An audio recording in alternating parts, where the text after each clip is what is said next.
Welcome everyone to week 5. We're going to talk about athletes in the Olympics, branding, marketing, representation. We have 2 guests this week. I'm Joe Favorito. The other guys have created it. As I say this at the beginning of every week, this is for you, not for us. Jesse Lichtenberg will lead us through the first couple minutes with our guest, Erin Hamlin. And then we're going to go to your questions. So Matt, you want to explain how we do the questions? Yeah, so I'm going to send a message out in the chat in a second. And then everyone, if you guys have questions, just type your name in the chat and we'll go in order. And then we're going to go through and then we're going to try and get everyone a first time. And then if we can go back around. Cool. So We're good. Yeah. Welcome, Jesse and Erin. Thank you. Jesse, kick us off. It's all yours. Hi, I'm Jesse Lichtenberg. I am the president of JL Management. I spent the last almost 14 years representing and managing primarily Olympic athletes and now Paralympic athletes as well. I absolutely love what I do. It's exhausting. It is a gigantic emotional roller coaster, and it uses every bit of creativity and ingenuity and energy you have in you, but it is all worth it. I absolutely love what I do on a daily basis. So fun. What do you do, Jesse? Explain, What do I give them a little bit of your notion. So as an agent, I am responsible. I represent and manage a lot of Olympic athletes. I take care of all of their sponsorships, the endorsements, the day-to-day management, branding, storytelling, putting pieces of a puzzle together, the hand holding. Sometimes, when your kids are really young, it's literal, and other times it's figurative. Every client's a little bit different. Every client has needs and wants and interests. But it's everything soup to nuts. I've always been a full service agency, and you take everything from, the day-to-day nuances to the, signing major corporate sponsors, and it's everything in between. Cool. And our special guest tonight is Erin Hamlin. I can't see you on there, but I think you're still there. So I've been working with Erin. Erin's been my client for over 11 years. Erin was actually my first all by yourself client. We were 22 and 23 at the time. My old boss from many, many years ago at my first company when I was 23 said to me one day, "Hey, there's this girl who just won the Luge World Championships. You should reach out to her." And we're thinking, okay, why? And at the time, our bread and butter really was gymnastics. We had all the major gymnasts then, a couple of other athletes in different sports as well. And I did, and I said, okay. I remember emailing Erin through her website at the time. She had just won World Championships. Erin is the first American. She broke a 99 race German winning streak, and she was the first American certainly first American woman to ever win World Championships. It was the first. It was 2009, right, Erin? Yeah, 2009. So I remember emailing Erin, and a couple of days later, she got back to me and said she was interested. And I remember exactly where I was standing. I was in front of the NHL store with Angela Ruggiero, who went to Choate. I remember reading Erin's email and going, oh, crap. I'm about to be an agent. What do I do? So I remember sitting down and talking on the phone with Erin and her family, and with the president of that company at the time. And we all decided it was a good idea. Erin agreed, we agreed, and as soon as the contract was faxed back, because yes, we did fax in 2009, it was signed, sealed, delivered, and my old boss said to me, okay, great, you're our agent, go figure it out. I was going, okay. So long story short, I've done more from the first day I met, when I say I met, on the phone, Erin and her family, I knew there was something very different and very special about her. I wasn't 100% positive what luge was, but I figured it out pretty quickly. It is an amazing sport. Erin is extremely unique. Erin's from a town in upstate New York, central New York, that has a population about the size of my high school. They are the warmest, most engaging, most incredibly supportive group of human beings you could ever possibly come across in your life. They've rallied around her from the first day that her town heard, her community heard that she was looking to try this new sport of luge when she was 12, from the spaghetti dinners on up through World Cups, the Olympics, World Championships, and everything in between. Forget the Olympics, forget World Championships for a second, just for a World Cup in Lake Placid. When I say they come up by the busloads, hundreds of people come up by the busloads, and when I say with all the bells and whistles, I literally mean cowbells, whistles, horns. It could be negative 19 degrees, shirts off, faces painted, bodies painted, and they tailgate like a Michigan-Ohio State football game. And I'm not exaggerating at all.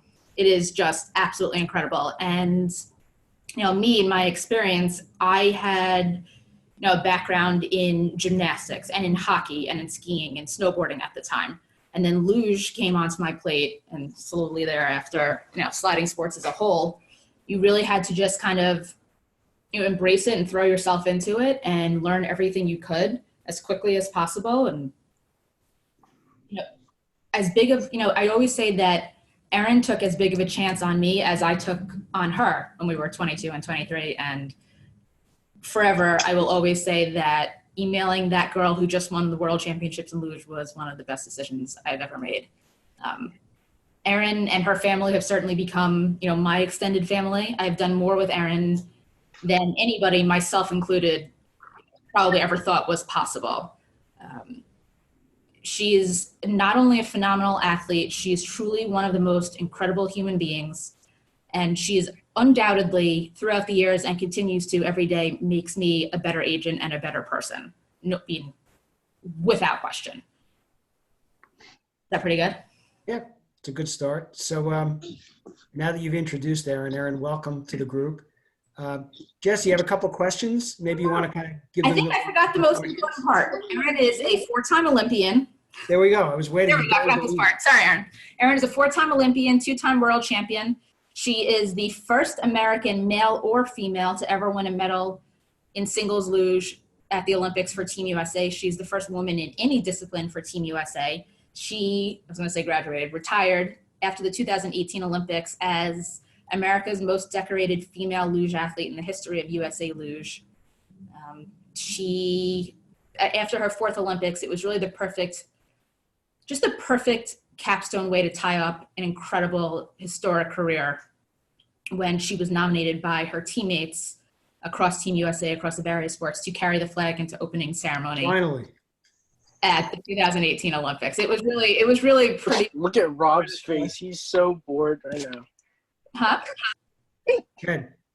It was an absolutely incredible moment. And, after an almost 19-year career, Erin has hung up her sled, and now she is at Ernst & Young in the professional world, ready to take on her next challenge. Cool. So Erin, welcome. So Jesse, you have a question for Erin to get us started, and then we'll go to everybody else's questions. Sure. Well, Erin, do you want to say anything first? Oh, just thanks for having me, and I'm happy to be here. It definitely has been a wild ride. I think Jesse kind of capped off my little mini intro bio there. So yeah, I'd love to, bring anything I can to this, and hopefully can answer some of your questions and share a little bit about my story and my journey. Cool. Jesse, back to you. So now you've retired. You're in the working world, you're in the professional world. How does being an athlete translate outside of sport, and how has it helped you in the professional world? That's something that, like, as athletes, you always think about someday when you're not in the athlete world, and, you hear a lot about that transition phase and how it can be super difficult. And that's true. There's definitely some kind of adjusting and figuring out life without, your purpose as an athlete. But over the years, and since I started, I started luge really young. I was 12 years old when I first got into the sport, and I was competing internationally at 15.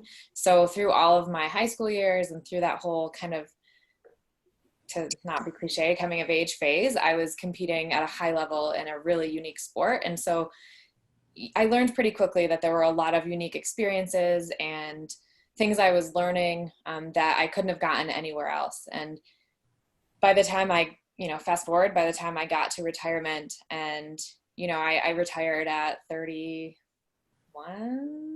31 maybe. And there's Yeah. a little bit of a getting hit in the face with the reality that I've been doing the same thing since I was in high school or like younger than that. And oh my gosh, I'm way behind. I have so many things. Like I have very little time in the grand scheme of life to catch up and get to where I can be, you know, somebody who's where they should be in their 30s. But then you take a second and sit down and think, okay, like what attributes did I gain as an athlete that make me good at things in the quote unquote real world, what I like to call it sometimes. But I think just work ethic, to just go right there, is one of the biggest things. You know, I had to dedicate 110% of my time and energy to something that wasn't always, you know, the most fulfilling or the most enjoyable. You know, there were times that were terrible and that were hard, but you know, you had to dedicate yourself, and you knew that if you didn't practice and put in the time and train and do all of that, you weren't going to achieve what you were in it to accomplish. And so I think that work ethic is one of the biggest things. And I think the second thing, just to kind of, I mean, there's so many that I could probably sit here and ramble on about, but I think the second most important one to me now, having kind of gotten to that other side, is, you know, not fearing failure. You know, that's something like as an athlete, obviously you fear failure. So in a way it's kind of contradictory, but in the grand scheme of things, if you don't push yourself, if you don't go outside your comfort zone and constantly, you know, be on that edge and okay, you try things and you put yourself out there and you don't have your best result, or you crash in a race, or, you know, you just have really bad training. Like as an athlete, in order to keep going and to have a successful career, you have to constantly find positive things to pull from those moments and, you know, grow and learn from them instead of dwelling on them. And I think learning that lesson as an athlete set me up pretty well to jump into scenarios where I'm not afraid to kind of stand up and just take a risk and maybe not be afraid of failure. And in that sense, it's something that's valuable in the world where, you know, people maybe sit back and don't speak up or don't volunteer for things or don't volunteer their ideas when they might have really good ones. So that's something that's I've found now. You know, I'm not afraid to be like, all right, let's try it and see what happens, because you don't learn unless you do that. I'll leave it with those for now. That was pretty good. So you've been to 4 Olympic Games. You've been incredibly successful on and off the ice. Your first games, you were young. The second game going into it, you were the reigning world champion. You had a lot of expectations on your shoulders. And I know that that didn't end the way you'd wanted it to in Vancouver. Your third games, you made history, winning an iconic Olympic medal. And your fourth Olympic Games, you were named the flag bearer. So all in all, win, lose, or draw, you ended up on top by anyone's standards. As an athlete, as an icon, as a smart, successful individual in society, what does it mean to you to represent your country and to have had the success that you have had throughout all the years? Oh man, coming with the heavy questions. I think overall, you know, getting to that point of, you know, walking into an opening ceremony or putting on that Team USA uniform, it's one of those moments, you know, as a kid, like my family were big Olympic fans. We would always watch, get really into it. I loved hearing the athlete stories. And to be honest, as a young kid, it was never something I was like setting out to do. It wasn't top of my list to accomplish someday. But once I was in the atmosphere of, you know, being in a pipeline to potentially be that person, you kind of think of the gravity of being able to represent an entire nation on the biggest world stage. And for a sport that's really small like luge, and that most people, I usually have to explain to most people what it is. And in those short moments every 4 years when people actually watch and pay attention, and you have that moment to really do something that you're passionate about and that you love, and that you know that it's not only for yourself or your family, but there's a whole ton of people at home that are, you know, looking at you and cheering for you. And that moment that you think that, you know, you're bringing all those people on that journey with you is pretty special. And I think that's something that I always try to like think about, even when, you know, I may not have been having like the perfect time or the best results or whatnot. I think some of it comes from, you know, Jesse was talking about my hometown and my community, and they've always been super supportive. And so those, I feel like I really enjoyed representing them and being able to bring them on the journey as well, because it's experiences that not everyone gets to have or even gets to be attached to. And so to think that you might be giving someone in the middle of Kansas the opportunity to like live vicariously through what you're experiencing, and the excitement around that is pretty cool. And really just to think that you're part of that, you know, the team, as in Team USA, and you kind of come together in sport, which is a really cool way to unite people. And,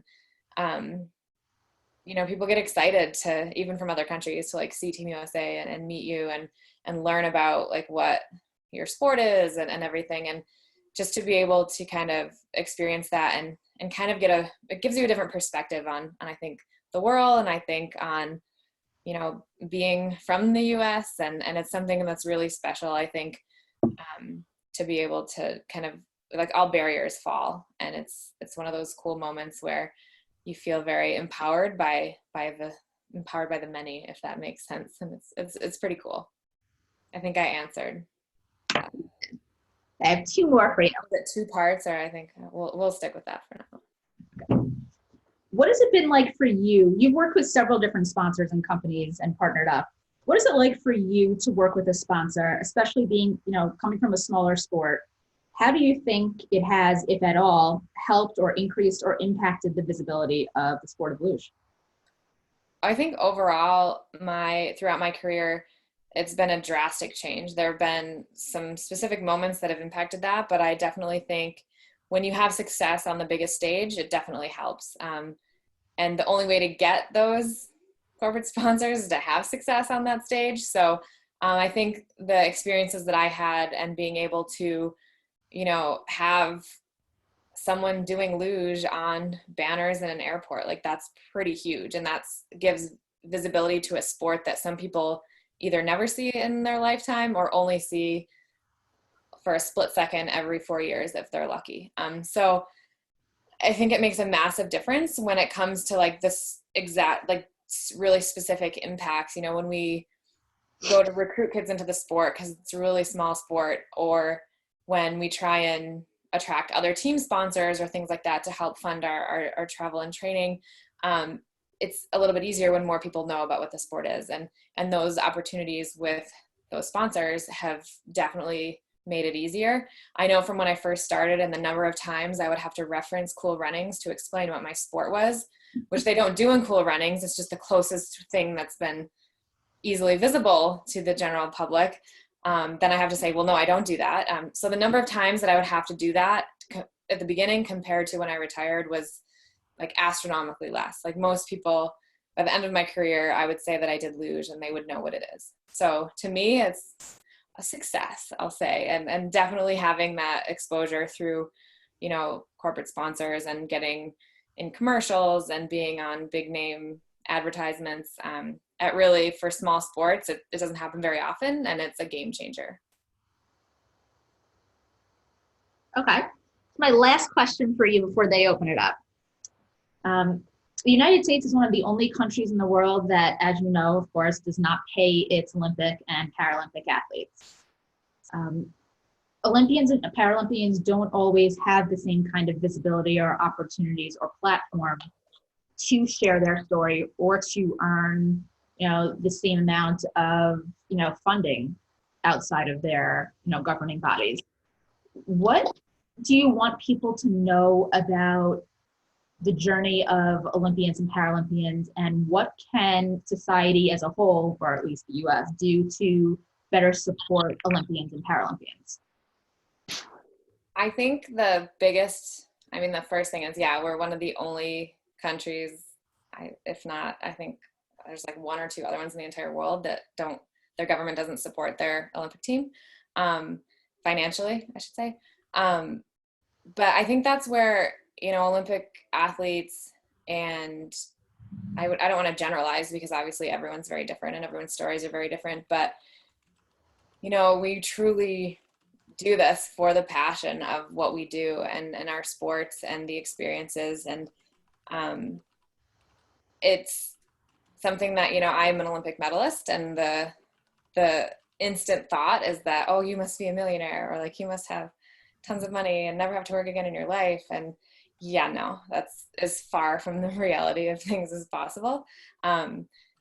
I had to pay taxes on the little winnings that I did get from winning a medal. And so that's something that thankfully is no longer the case.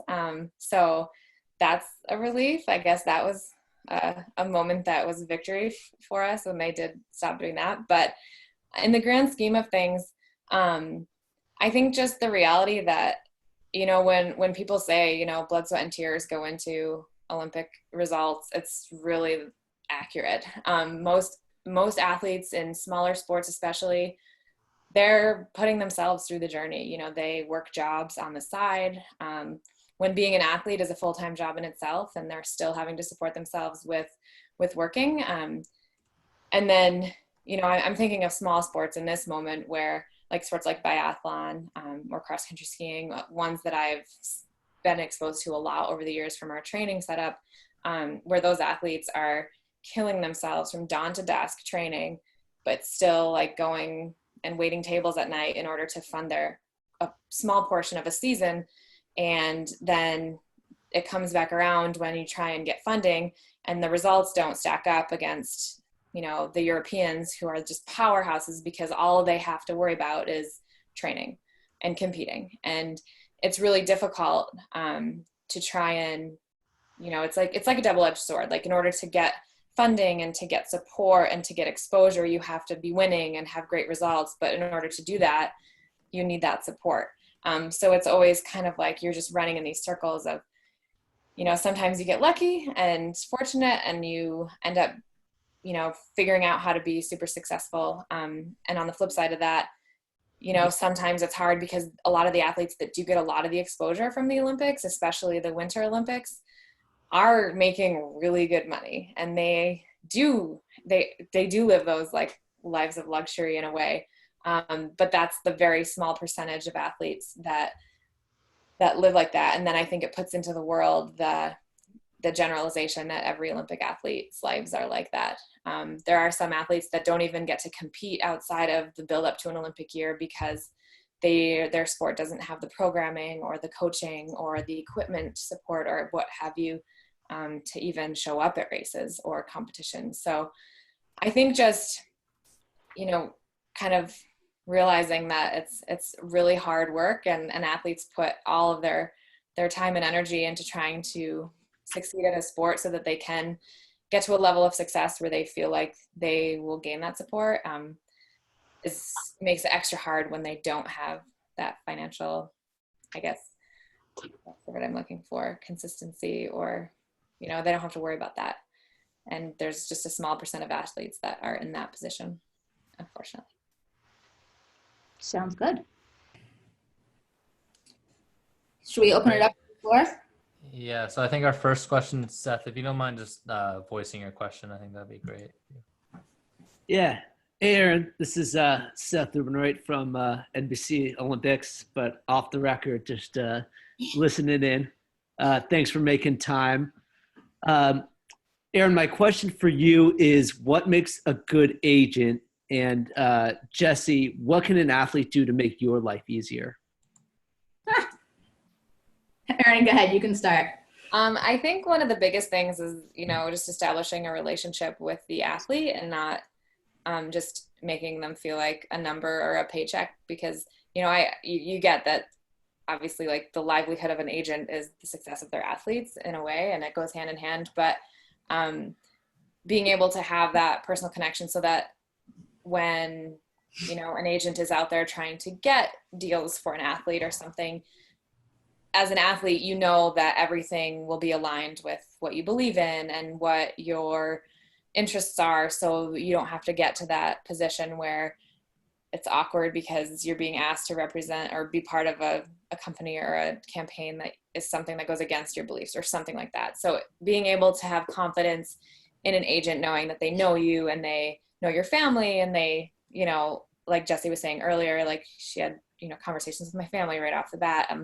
Being able to have that trust is huge. And then just ensuring that, there's always good communication. I think that's the other big thing. I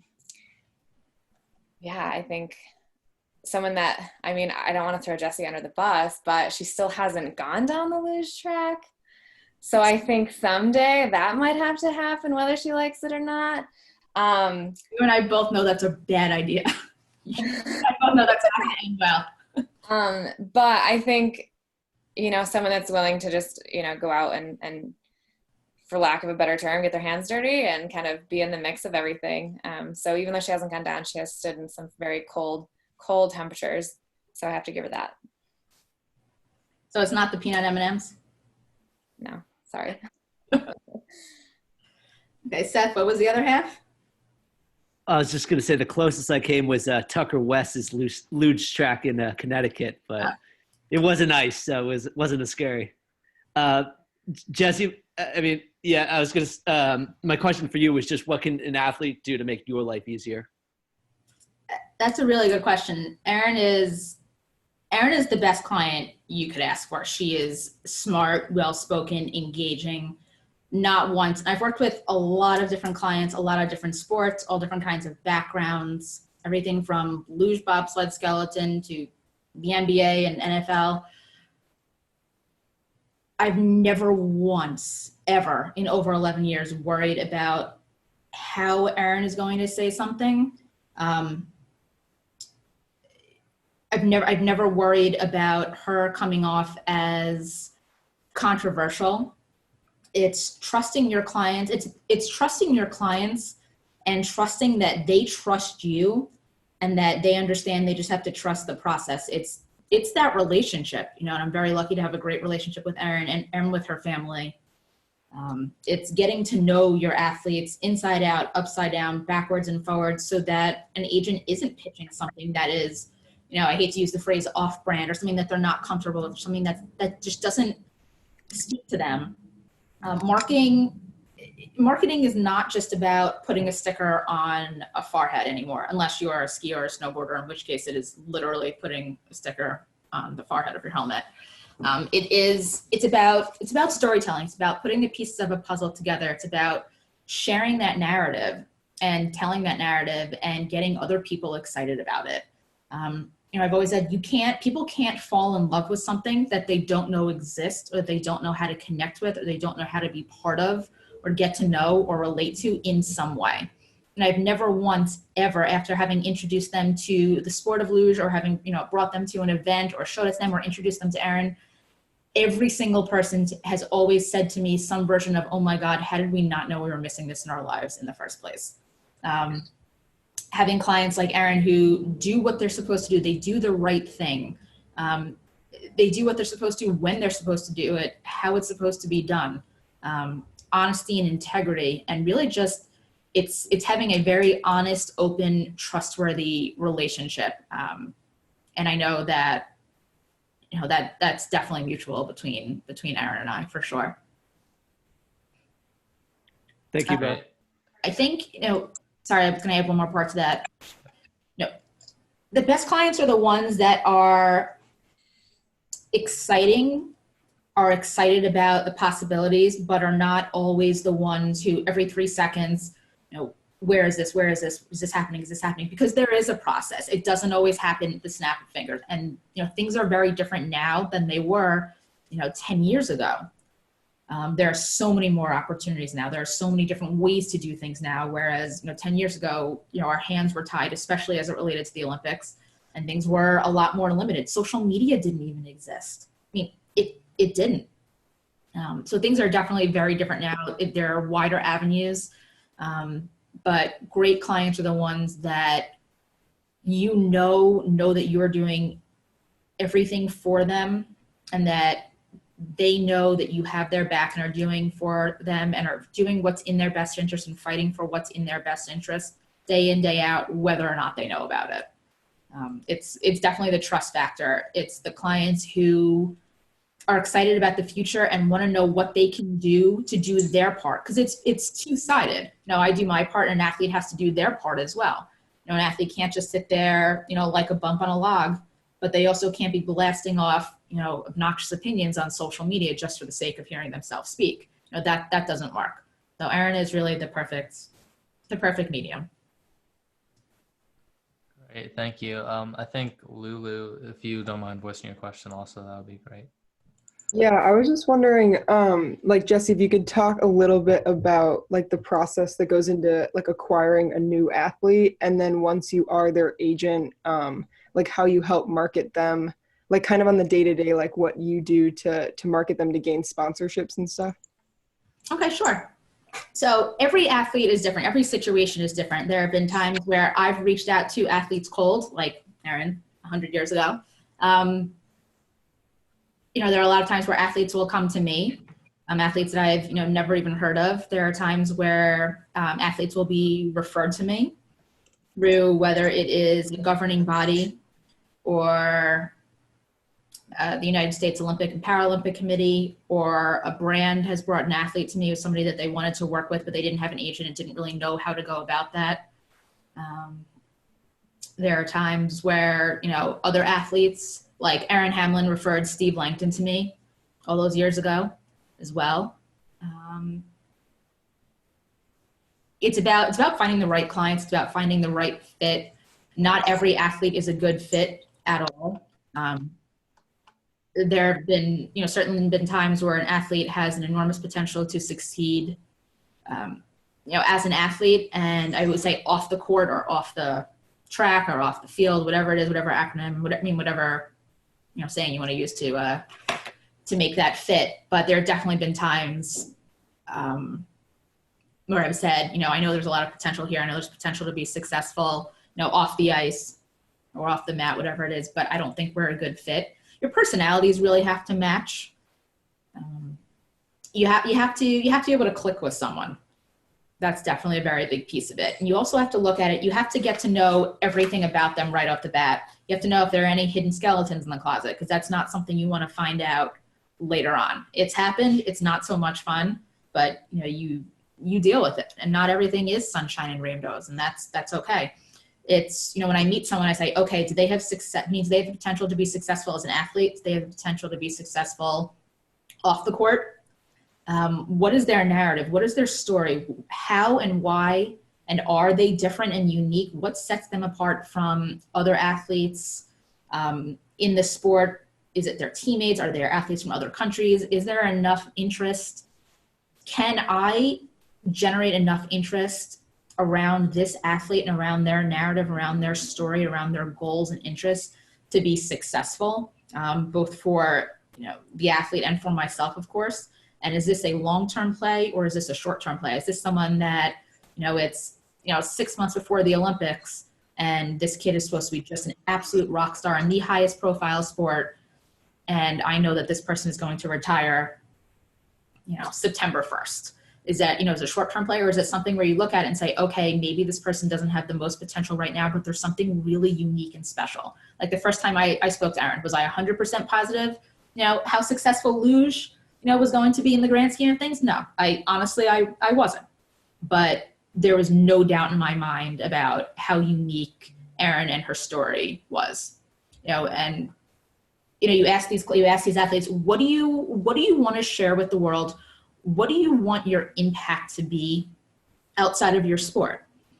And I remember, one of the first things that Erin said to me when I was asking her about, what are your philanthropic interests? What kind of charities, what kind of programs would you look to be a part of or develop or things like that? And she said, Jesse, there are so many, I definitely want to open doors for kids, especially girls, from all over to try different, to have different opportunities, especially in sports.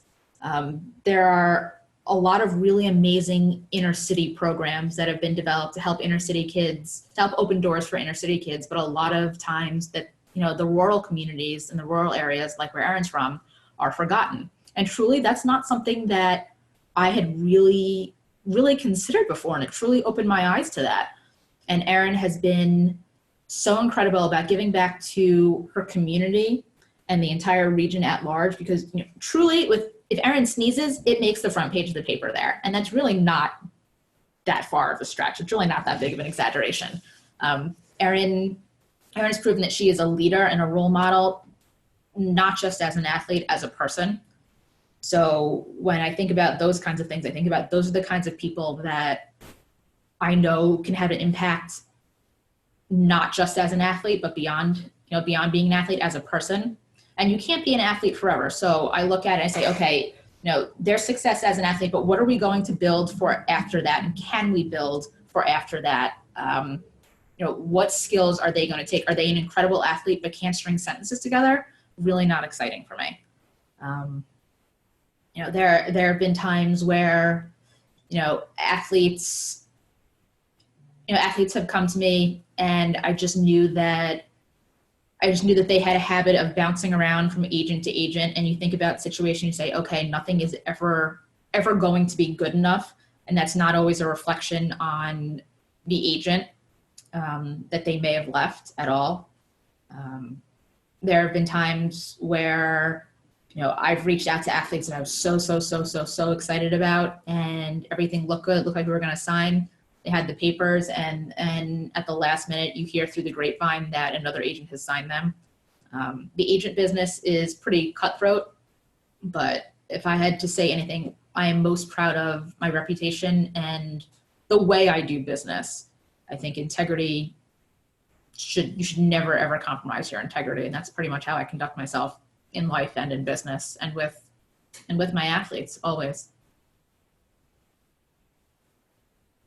Who's next? Yeah, it's me. So the question goes for both of you guys. When did you first realize what you wanted to do, and what was your first step in that goal? What did you do first in trying to accomplish that goal? Erin, you want to go first? As far as athletic career wise, she's a lot more accomplished than I am. She's much more interesting. So when you first realized you wanted to do luge? Yeah, so it was totally random. Like I said before, I never, as a kid set out to be an Olympic luge athlete ever in my life. I didn't even really know what the sport was. So trying out for the sport itself was kind of on a whim. I didn't really know what I was getting myself into. It was just kind of, kept an open mind, was always taught to try new things, and did that. And it ended up being a really good idea. At the time, I was an athlete. I did gymnastics, I played soccer, I ran track. So I definitely knew that sports were always going to be a part of my life, but I never really knew that it would take me where I got. So when I first got into the sport, it was more or less, okay, let me try this new thing and see where it goes. And then very early on, they kind of dangled that whole, you could go to the Olympics someday thing in front of the kids' faces. And of course, at 12, 13 years old, you're like, oh, that'd be really cool. And so that became kind of something to focus on and look at, but it was a very far off in the distance goal. It was something that maybe someday.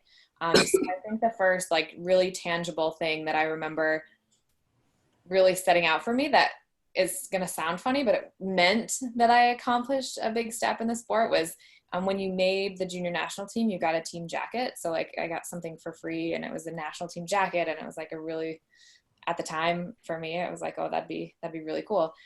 So that was a big thing for me to get. So that was, it took 4 years and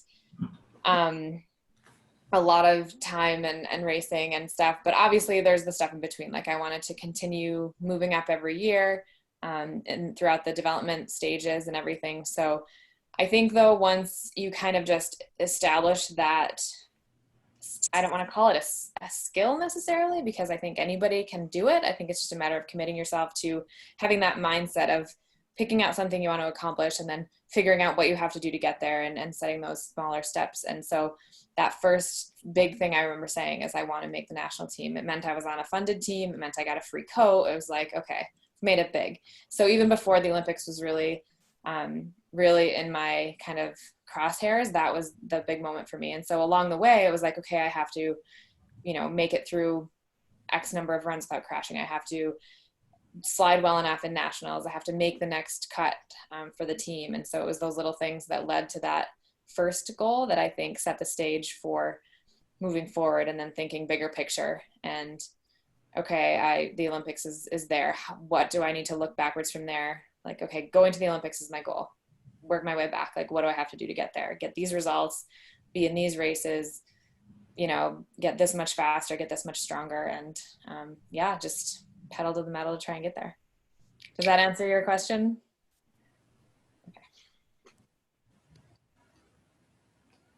Okay. I think Zachary, if you could just like say your question aloud, I think that'd be great. Oh, for Jesse too, actually. The question Oh, goes sorry. to both of you guys. I'm sorry, Andrew, right? Yeah. Wait, tell me your question again. I can't see it on here. So when did you first realize that you wanted to be a sports agent, and what was the first step that you took in trying to go that direction? Honestly, I kind of just fell into it. My major in college was kinesiology and applied physiology. And I had, after college, I'd always had a very strong, I was an athlete growing up. I always loved sports, but I always had a very strong sense for creativity and ingenuity. And I thought I really wanted to lean after college more towards like creative advertising, kind of that end after I left like the physical therapy side of it. And after college, I had two big offers at companies with agencies that actually no longer exist, or they've been absorbed by like Publicis, I think.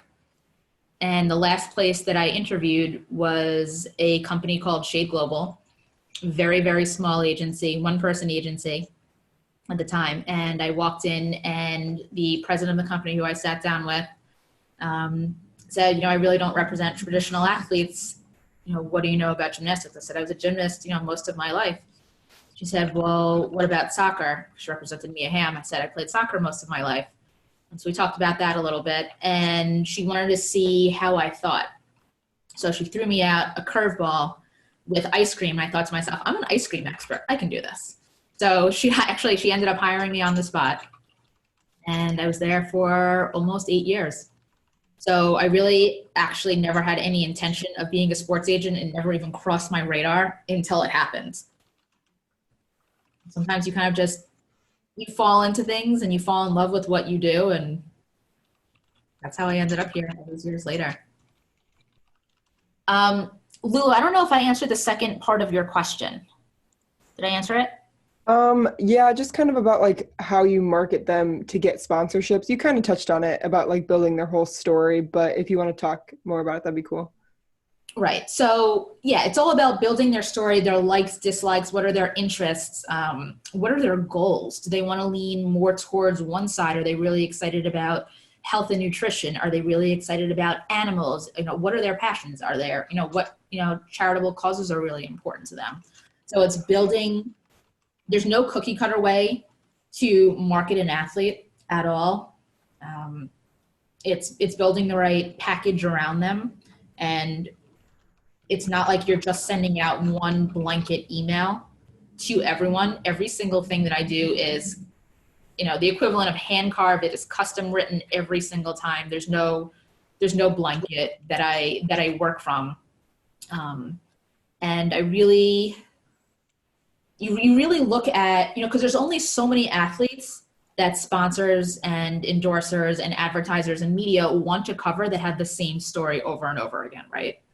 So you always want to look for what's different, what sets this person apart, and how can we build a package, and how can we build a brand around that, and how do we make that different from other athletes who are either in the same sport, or other athletes with similar stories or backgrounds, or other athletes that are on the same level in terms of,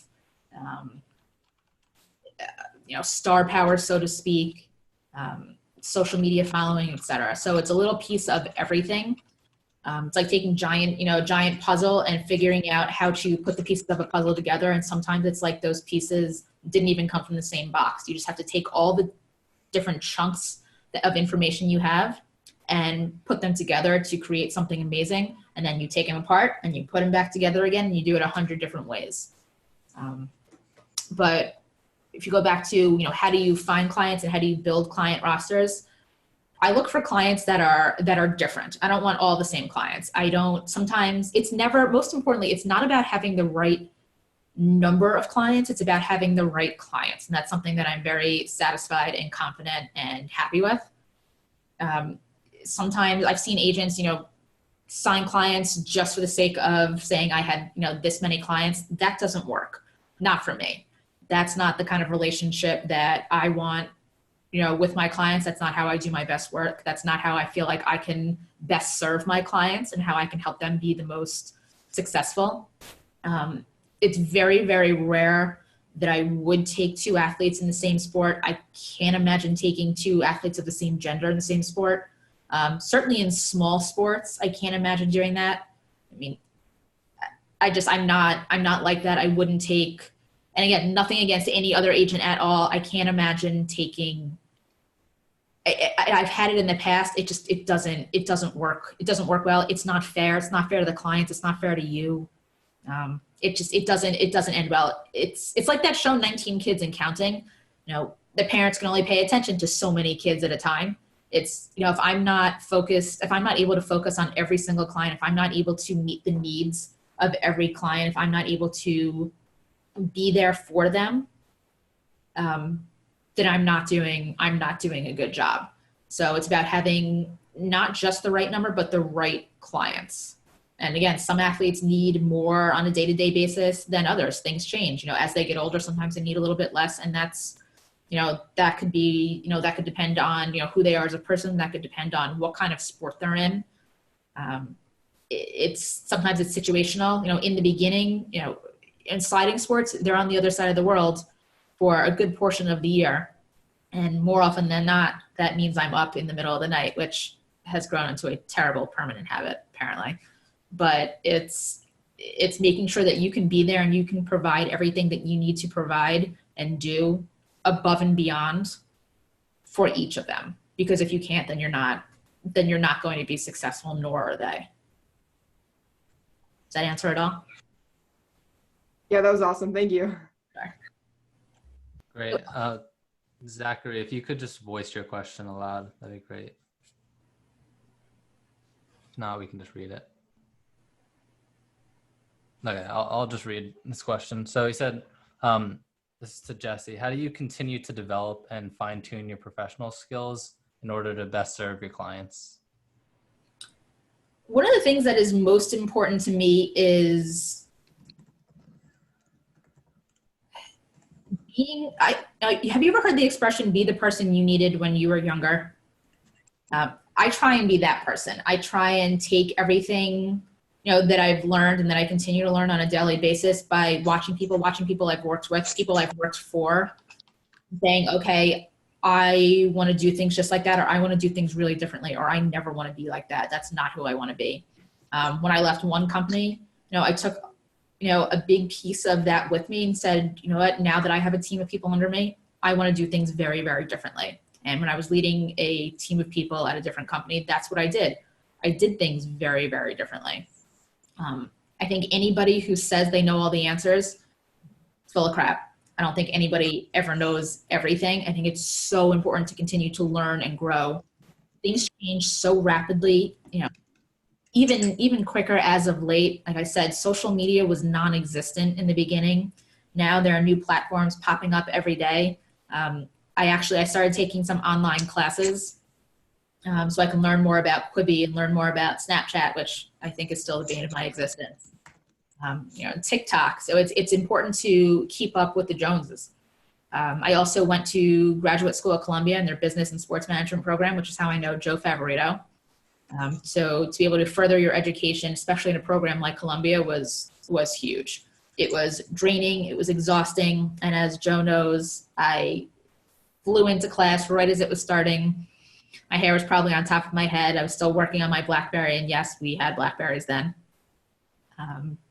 But I somehow made it all work, and it was worth it. To be able to have that post-secondary education really has definitely pushed me further and certainly opened new doors. The connections, the networking is big. I try to go to or take part in a lot of conferences, whether it's Sports Business Journal or ESPNW or WISE. I try to, continue to learn from others that have, are successful, others that are, have achieved different kinds of things. I think it's really important to learn, to listen to, and to seek out people who are experts and have experience well outside of mine so that I'm learning different things, because I can speak to experts, in my own field, my own, end of the sports business industry all day long, but I'm not growing beyond my scope if I'm not learning outside of that.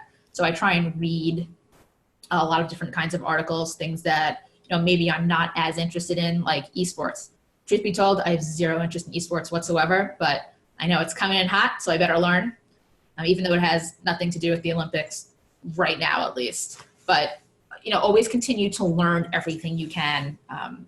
You should never feel like you know all of the answers, because you definitely don't, ever. Always continue to learn, to grow, meet people, join groups, join networking opportunities. There are a lot of resources, a lot of organizations within the industry that want you to reach out and be a part of, so that you can all learn from each other and bounce things off of each other.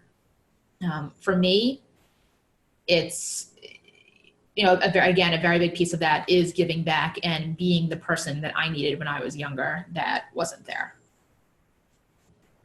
Great, thank you. I think Lucas has our last question of the night. Like the past couple months have caught you off guard. So how's that affected specifically you and your clients? And for the next couple years, like how has it affected you so far? It's been pretty big. It's been, obviously it was unexpected. Nobody saw this coming 6, 8, 10 months ago. But I'm in New York City. I live here. So I've been outside once in 51 days. Truly, I've been outside once in 51 days. Physically and mentally, honestly, it's been pretty draining. But my job is to stay really positive and to stay on top of things. And I have clients who are counting on me, to help them. So the opportunities that we were counting on, a lot of the Olympic sponsors, a lot of different opportunities, whether they were Olympic sponsors, non-endemic sponsors, we're all centered around, okay, the Olympics is coming up. This is how we built out that package. And all of a sudden, everything just hit pause at the same time. You kind of go, oh crap, now what? And you don't have time to stop and go, oh my God, what do I do? What do I do? What do I do? You have to think on your feet. You have to say, okay, let's take a second. Let's regroup. Tomorrow morning, we need to come up with a whole new game plan. So everything was turned upside down on a dime. The Olympics were postponed for a year. Nobody's going to be 100% happy with that. You can't satisfy everyone 100% of the time, but it was unquestionably the right call. But it has affected everything. It has affected everything top down, from sponsors to media opportunities to endorsements. Even the USOPC media summit was canceled, and those media summits, when athletes are invited, as Erin can really attest to, it is a gigantic whirlwind of media of all different kinds and all different people. Boom, boom, boom, one after the next. And those are I guess Steph can really talk about it. Those are a lot of the puff pieces that come out. And those are certainly, instrumental in helping you to sell an athlete, sell their story, build opportunities and open opportunities. So there have been plenty of things now where, stories and pieces and media articles and whatnot that were supposed to be shot, everything from small local things to the Men's Health and GQ thing, that were huge, that were just, everything was put on pause and nobody really has any answers for it. The biggest issue and the biggest concern was the uncertainty of it all. So when you have athletes who are at the top of their sports, they're getting ready for the Olympics and Paralympics, they've already qualified, then all of a sudden they're told, hey, by the way, your qualification may or may not stand. That's really, really, really scary to them. So all of the money that, all of the opportunities that, they were counting on, that I was counting on, all of a sudden just froze. So we really didn't have time. Not being successful is not an option. If they don't get paid, I don't get paid. So it's turning around on a dime when our whole world just flipped upside down, and coming up with a whole new game plan really fast. How do we generate, opportunities? How do we keep their face front and center? Because now we have a year and a half instead of a couple of months till the games. So it's really, now we're focusing more on their story leading up to it. But it's not just generating the revenue. It's, how do I help keep them focused mentally and physically? How do I make sure that, especially since my clients now are rather young, they are, I went from my 30-something-year-old sliders, who are all within, a year or two of each other, to my clients are now 21, 22. I have two 24-year-olds and 29-ish year olds. So they're a lot younger. It's, it's very different. It's a very different world, but it's helping to keep them focused and calm and confident and secure mentally and physically, because that's a lot. They certainly can't stay at, in peak training for a year and a half. It just doesn't work like that. There's a lot of uncertainty there. So it's, it's re-looking at all of those pieces of a puzzle, shaking them back up and putting them together again a different way. And that's what we've been doing. But I think a lot of people are not realizing that it's not just affecting summer athletes, it's affecting winter athletes too, because the winter athletes are expected to show up to training camp in the end of the summer or early fall in tip-top shape too. Because remember, this will be the 2020-2021 season. The Winter Olympics are 2022. So this is the last season before the Olympic season for them. So while we're so focused on the Summer Olympics, the Winter Olympics are going to be right behind them. So, and that brings back together, and I was talking to someone from, NBC yesterday and this morning. There's a really good chance that we're going to have a media summit this time next year for winter and summer. The idea of figuring out the logistics of that, thank God, are not something I have to deal with, because I'm sure it's making Seth's head spin just thinking about it.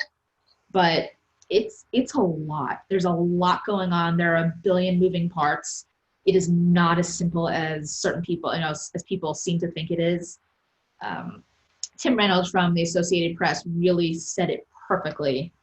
I've seen a lot of people, kind of just who really don't work in the industry or just don't truly understand what I'm talking about. Oh, they should have just canceled the Olympics, or they should have just moved it just like the NBA or anything else. No, it is nothing like that. You're talking about easily all in trillions of dollars before the well over 10, 11,000 athletes and the thousands of volunteers and the marketing rights and the, and the media rights and the housing. There are a billion things going into this. And Tim Reynolds probably said it best when he said, moving the Olympics is like dropping a crystal bowl and then having to put together all of the pieces without any of the glue showing. And that really just absolutely nailed it on the head, because there are a million different pieces that people don't even see, that they don't even think of. Like, for example, the athlete village, those, what was supposed to be the athlete village this summer for all the athletes from different countries, that housing is actual real housing. People bought those, I don't know if they're condos or apartments, whatever they are. So, those properties are supposed to be turned over to people who have rightfully purchased or leased them, whatever it may be. So now when those people are hypothetically supposed to move in, let's say, I'm just using October 1st, whatever, the Olympics haven't happened yet, the Paralympics haven't happened yet. So how do you deal with that? Are they still allowed to move into their homes? We don't know yet. Those are things that you have to work out. Sponsor contracts are things that are obviously a big deal. It's, when you look at the United versus Delta, United Airlines, who has been a sponsor of Erin's twice, actually, that's what this is up here. This is Erin's little, I don't know if you can see that, United Airlines action figure from the 2018 games. But United Airlines has the rights as the official airline of Team USA through the end of the games, or the end of the Tokyo 2020 Olympic Games. And as of January 1st, 2021, Delta becomes a new sponsor. But then the lawyers have to work out, and they have to figure out, okay, well, is United entitled to the Tokyo Olympic rights or only the Tokyo 2020 Olympic rights, because their deal ends December 31st, 2020. So now the Tokyo Olympic Games are moved into 2021, which will already be, after Delta's term, and rights have started. Those are a lot of things that need to be figured out. I've seen sponsors, most of the Olympic sponsors have done the right thing and will continue to do the right thing. You see, the Coca-Colas and the Visas that are talking about, yes, of course, they'll keep their teams. And yes, I'm just using them as examples because they happen to have spoken out recently. they've always been terrific companies to work with, without question. I'm not taking anything away from them at all, and I applaud them, and I certainly appreciate what they've done, and that they have, are standing by their word, regardless of what happens, heading into the games in 2021. But the truth of the matter is, it would have probably hurt them even more if they had to start all over. They've already shot the content. They already have, everything in the works. It costs, millions of dollars. So it's really not as simple as saying, okay, we're going to cut our athletes and start fresh, or, our rights end here, or these, the new company, their rights start here. People are going to have to play nicely. It's not ideal. This is not an ideal situation for anyone, but people are going to have to figure out how to work together. And there's a delicate balance for sure. It's not an easy situation at all. And sometimes it means working with athlete sponsors. I have an athlete now who's a summer athlete, who is a sponsor that, the rights to that deal ends at the end of 2020, but he will not have been to the Olympics yet, as, we all, as planned. So now we're looking at, okay, do we look at amending that and extending it into what will be the 2021, what will be the Tokyo Olympic season now, as it's been revised and as it's been postponed. And it would be really easy to say yes, of course, except for the fact that, the company only has X amount of money to spend. So that would in fact give them a whole lot more time, a whole lot more usage for the same amount of money, which isn't necessarily fair either. So you think about those and you kind of weigh, you weigh the cost benefit, so to speak, of, is it worth it for us to keep this sponsor? Is it worth it for us to have a sponsor expire in the end of December, heading into an Olympic year for something in a category, and start fresh, January? Does that really make sense? Or do we want to keep, do we want to stay with this company? So there are a lot of moving parts and a lot of things that need to be considered.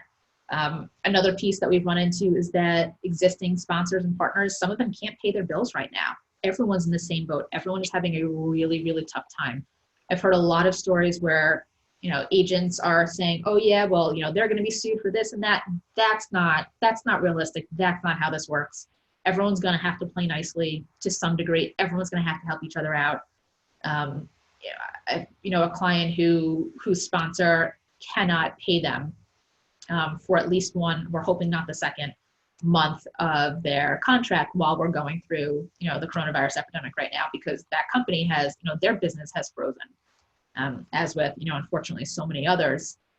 And, there's only, there are only so many things I can do. You can, again, it goes back to relationships and having those good relationships, and the relationships are everything. You never burn bridges, but you want to have genuine relationships with people, not picking up the phone just because, you need something, and that's, in business and with, and in anything, whether it's a sponsor or media or anything else, that's not why you have these relationships with these people. But, picking up that phone and sending, those initial emails to them, figuring out, okay, how do we make this work? Because my athlete has to eat. I certainly need to eat, but, I can't force them to pay. They can't pay it if they don't have the money. You know what I mean? So, everyone can throw out, the word lawsuit all they want, but you can't physically pay something if you don't physically have the money. So it doesn't matter. So it's thinking about, okay, how do we work this out? I understand you can't pay now, but what can we work out? What is reasonable? And how do we, do we want to extend this on the other end? Or can you pay a little bit now, and do you add, I'm just throwing out numbers, do you add, $1,000? If you can't pay the next 2 months, do you add that broken up, and split that up over the next months following? It's, and if they have a whole number of athletes on their roster, are they able to do the same thing? And a lot of them are question marks. They don't really know yet. But I find that, being successful comes from building those relationships and knowing that, look, we're going to work with you. My goal is not to back you into a corner. I don't want to make, the brand look bad. I'm always going to protect my athlete at all costs. How I deal with, somebody or with an agency or with a brand is a reflection on my athlete as well. So that's really, really important. I'm an extension of who they are and of their brand for sure. So it's really going to be a lot of working with people, and encouraging them, and also helping people to understand that the Olympics haven't been canceled. People seem to say, oh, the Olympics are canceled. What do you do now? No, the Olympics haven't been canceled. They've just been postponed. So now all these athletes have another year and a half to get back to where they were supposed to be a couple of months from now. But it's summer athletes, it's winter athletes. And it's really going back to thinking, being extremely creative, thinking not just outside the box, but thinking like there is no box, and saying, okay, the Olympic sponsors, we're not sure what they're going to do yet, but we need money now. What are we going to do? Who can we reach out to? What can these athletes do? People aren't doing traditional endorsements and sponsorships. What kind of speaking engagements can they do? What kind of services can they provide? What kind of experiences can they provide or be a part of or engage with, to help build those relationships, to help foster those relationships in the meanwhile, until these brands do have money loosened up to start working with and properly paying athletes again. So it's a mix of a lot of things, and it's trusting the process, knowing that there's, for the athletes to just trust me, knowing there's a method to the madness. And for lack of a better way of putting this, it sucks for everyone right now. It sucks. And I think for anyone who says that they're not a little scared, I think everyone's a little bit scared, but this is unprecedented for sure. But everyone's just going to have to keep working really, really hard. And this goes back into, that having that mindset of never giving up and using every bit of, grit that you have in you to keep going and keep being successful, because failure is just not an option for these athletes or for myself. Great. Thank you very much. Jesse and Erin, once again, thanks for joining us. The last thing, Jesse, is how do people find you? Where can they follow you? And Erin, you're on Twitter. What's your Twitter handle, so we can make sure you pick up some followers off this list as well?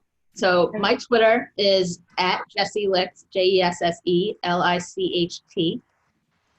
Or my website is www.jlmsports.com. Great. Erin? Mine's easy, Erin Hamlin on everything. So Pretty my all the handles, I guess you can call it. The beauty of being a first adopter. Once again, guys, thanks for joining us this Thursday. We're going to be back again next Thursday. As we've done, we posted on Mondays who our guest is going to be. Invite your friends, invite your classmates. And once again, Jesse and Erin, thanks for joining us tonight. Everybody be safe, and we'll see you next Thursday. Thanks for having us. Thank you. Thanks, guys. Bye. Thank you.